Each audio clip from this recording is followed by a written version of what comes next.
त्यामुळे हा जो काही कर्नाटकने जे काही केलेलं आहे तुमच्या मनात नसेल, पण हे कर्नाटकने राजकीय दृष्ट्या महाराष्ट्रामध्ये इन्व्हेस्टिगेशन नीट चाललेलं नाही, कुठेतरी इन्व्हेस्टिगेशन डिरेल करण्यात येत आहे, कुठल्या तरी दबावाखाली इन्व्हेस्टिगेशन चाललंय, अशा प्रकारे महाराष्ट्राची मानहानी व्हावी म्हणून कर्नाटकने हा रजिस्टर केलाय. अन्यथा नाही, याला शेमचा विषयच नाही.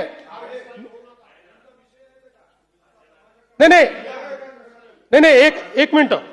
आणि म्हणून तुमची भावना नसली तरी खरं म्हणजे कर्नाटक मधल्या पोलीस स्टेशननी तुम्हाला हे सांगायला पाहिजे होतं की या ठिकाणी 0 FIR ची केस नाही आहे, कारण you have accessibility to the police station where it is registered, you have accessibility.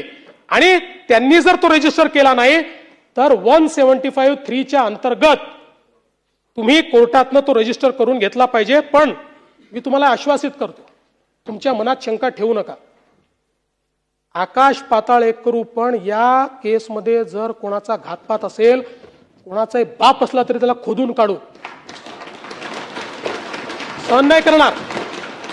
कदाचित तुमच्या तीव्रतेपेक्षा माझी तीव्रता कमी असू शकते, पण इतकी बोथट नाही आहे की अजितदादांच्या केसमध्ये कोणी कॉन्स्पिरसी करेल आणि आम्ही त्याला सोडून देऊ, त्याचा मुर्दाही खणून काढू, एवढं तुम्हाला मी आश्वस्त करतो. आणि पुन्हा सांगतो, तुम्ही जे प्रयत्न करतात माझं समर्थन आहे, मी त्याच्या विरोधात नाही आहे. फक्त ते प्रयत्न करत असताना माझी तुम्हाला विनंती आहे, तुम्ही तरुण आहात, इतरांची तीव्रता कमी आहे असं तुम्ही समजू नका.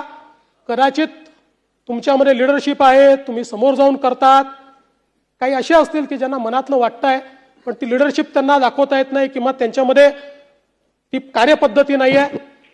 आणि म्हणून मी पुन्हा एकदा या निमित्ताने सांगतो की या संपूर्ण इन्व्हेस्टिगेशन मध्ये जे जे करावं लागेल, आणि आपल्याला माहिती आहे, आपण स्वतः मला पत्र दिल्यानंतर आपण त्याचा उल्लेख केला, जसंच्या तसं मी ते पत्र केंद्र सरकारला पाठवलं आणि केंद्र सरकारकडे